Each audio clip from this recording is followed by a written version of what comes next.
بسم اللہ الرحمن الرحیم وَاذْكُرْنَ مَا يُتْلَى فِي بُيُوتِكُنَّ مِنْ آیَاتِ اللَّهِ وَالْحِکْمَةِ۔ ناظرین کرام، قرآن حکیم کے اندر اللہ تعالیٰ نے ازواج مطہرات کو بالخصوص اور تمام امت کو بالعموم اس بات کا حکم دیا ہے کہ تم یاد کرو جو اللہ کی آیتیں تلاوت کی جاتی ہیں تمہارے گھروں میں، اور اسی طرح جو حکمت کی باتیں ذکر کی جاتی ہیں، حکمت کی باتیں بیان کی جاتی ہیں، انہیں بھی تم یاد کرو۔ جس طرح کہ پہلے عرض کیا جا چکا ہے کہ حکمت کا لفظ قرآن مجید کے اندر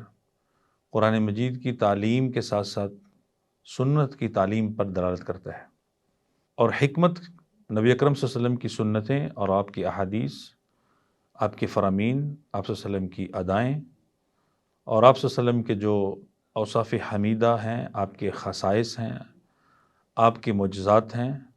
اور تمام تر امتیازات ہیں، وہ سب کی سب در حقیقت حکمت سنت کے اندر آتا ہے۔ ناظرین کرام، نبی اکرم صلی اللہ علیہ وسلم کی سیرت کو پڑھنا اور نبی اکرم صلی اللہ علیہ وسلم کی سیرت کو سننا اور آپ کی سیرت کو آگے نقل کرنا، منتقل کرنا، یہ ایسا عظیم عمل ہے کہ اس کی وجہ سے اللہ کے رسول صلی اللہ علیہ وسلم نے خوشخبری سنائی ہے، ایسے بندے کو بشارت دی ہے،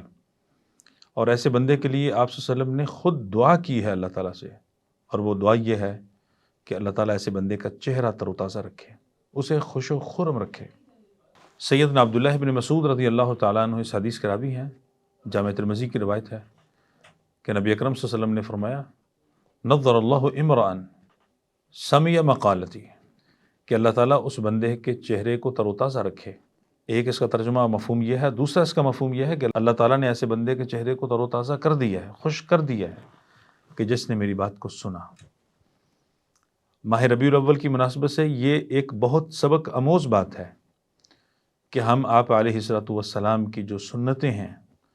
اور آپ علیہ الصلوۃ والسلام کی جو ادائیں ہیں، آپ کے جو خصائص ہیں، آپ کے جو امتیازات ہیں، اور آپ کے جو اوصاف حمیدہ ہیں، ان کو سنیں، ان کا تذکرہ کریں۔ جہاں ہم قرآن مجید کی گھروں میں تلاوت کرتے ہیں، قرآن کے نسخے ہم نے رکھے ہیں، ترجمے کے نسخے رکھے ہوئے ہیں، اور تفاسیر رکھی ہوئی ہیں، اسی طرح ہم جو سنت کی کتابیں ہیں، حدیث کی کتابیں ہیں، اور آپ صلی اللہ علیہ وسلم کی سیرت پر مشتمل کتابیں ہیں، ان کا تذکرہ بھی اپنے گھروں میں جاری و ساری کریں، اس لیے کہ قرآن مجید سیکھنے کے لیے، سمجھنے کے لیے، عمل پیرا ہونے کے لیے اتنی دیر تک انسان صحیح طریقے سے اور صحیح ڈگر سے وہ سمجھ نہیں پاتا جب تک کہ سنت کو ساتھ نہ ملائے، اور سنت کا بھی اتنی دیر تک وہ مقام اور مرتبہ اور سنت کا بھی وہ مفہوم سمجھ نہیں آتا جب تک کہ قرآن مجید کو ساتھ نہ ملا لیا جائے۔ اس لیے قرآن اور حدیث دونوں کا آپس میں جو تعلق ہے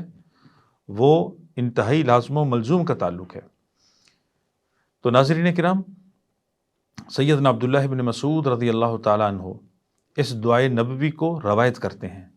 کہ آپ نے ایسے شخص کے لیے اللہ تعالیٰ سے دعا کی کہ اے اللہ، ایسے بندے کے چہرے کو تر و تازہ رکھ اور ایسے بندے کو خوش و خرم رکھ جو میری بات کو سنتا ہے۔ اور اسی طرح اس کا ایک دوسرا جو ترجمہ مفہوم پہلے عرض کیا جا چکا ہے کہ اگر ہم ماضی اور خبر کا ترجمہ کریں تو اس کا مفہوم یہ بن جائے گا کہ آپ کی جو کہی ہوئی بات ہے وہ سچ ہے کہ اللہ نے ایسے بندے کو خوش و خرم کر دیا ہے جس نے میری بات کو سنا۔ اس لیے کہ آپ کی بات سے افضل اور بہتر بات کس کی ہو سکتی ہے؟ اگر دنیا رسول اللہ صلی اللہ علیہ وسلم کی باتوں پر توجہ دے اور اس کو سنے اور اس پر عمل پیرا ہو اور اس کو اپنی زندگی کا حصہ بنا لے تو دنیا جو ہے وہ مسٹر چپس کو نہ پڑے، دنیا جو ہے وہ دنیا کے دیگر جو بڑے بڑے کامیاب اور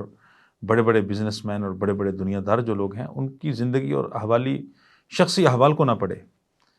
تو یہ اللہ کے رسول صلی اللہ علیہ وسلم کی جو سیرت ہے، یہ پڑھنے، یہ سننے اور یہ سیکھنے پر اتنی بڑی بشارت اور اتنی بڑی دعا ہے۔ فرمایا جس نے میری بات کو سنا، توجہ سے سنا، غور سے سنا۔ صحابہ کرام سنتے تھے، صحابہ کرام لکھتے بھی تھے، صحابہ کرام اس کو حفظ بھی کرتے تھے، اور صحابہ کرام جو ہے وہ اس کو آگے سمجھ کر عمل پیرا ہو کے اس کو آگے منتقل بھی کرتے تھے، امت تک اس کو نقل کرتے تھے۔ سیدنا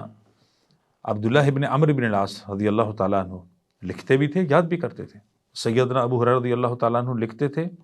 سیدنا ابو ہریرہ رضی اللہ تعالیٰ عنہ یاد کرتے تھے، لکھتے نہیں تھے، بلکہ لکھنے کے لیے ان کا شاگرد جو حمام بن منبہ ہے، جن کا صحیفہ بڑا مشہور ہے، انہوں نے سیدنا ابو ہریرہ رضی اللہ تعالیٰ عنہ کی تمام تر مرویات کو جو ہے وہ لکھا۔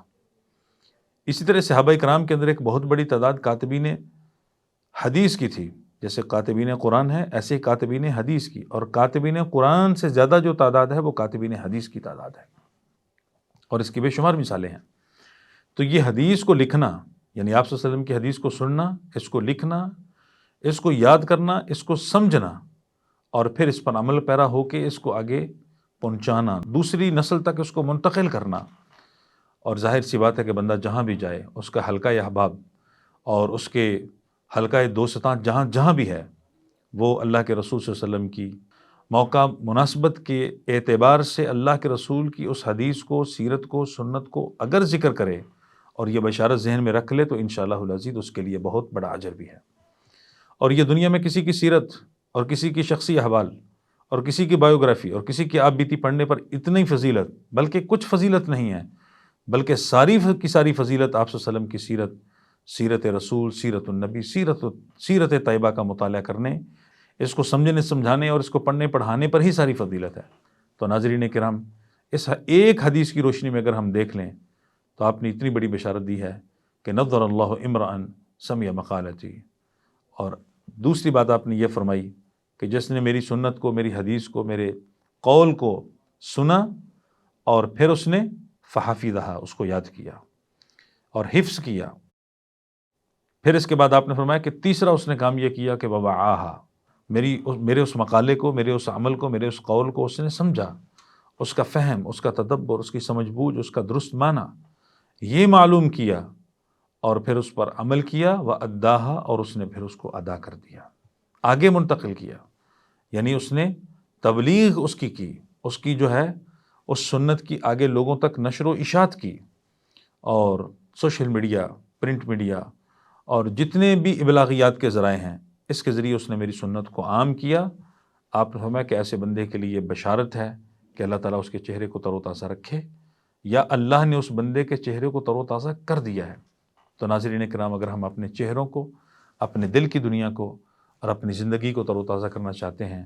تو آئیے آپ صلی اللہ علیہ وسلم کی سیرت کا، آپ کی سنتوں کا اپنے اپنے احوال کے اعتبار سے، اپنی اپنی کیفیات کے اعتبار سے، اپنی زندگی کے ان تمام چیپٹروں کو سیرت اور سنت سے پڑھ کر، سمجھ کر عمل پیرا ہونے کی کوشش کریں۔ یہ ایک تحریک ہے، یہ ایک ترغیب ہے، یہ ایک دعوت ہے۔ جو بھی اس پر اپیل کرے گا، جو بھی اس دعوت کے اوپر لبیک کہے گا، جو بھی اپنی نیت کو اور اپنے عزم کو پکا کر لے گا اور نبی اکرم صلی اللہ علیہ وسلم کی سنت کی طرف آئے گا اور آپ کی سیرت کو اپنائے گا، یقیناً اللہ تعالیٰ اس کی زندگی کو پاکیزہ فرما دے گا۔ اللہ تعالیٰ ہم سب کو، ہمارے چہروں کو اور ہمارے دلوں کو، ہماری زندگیوں کو فرحت سے اور اللہ رحمتوں اور آسانیوں کے ساتھ بھر دے، آمین یا رب العالمین۔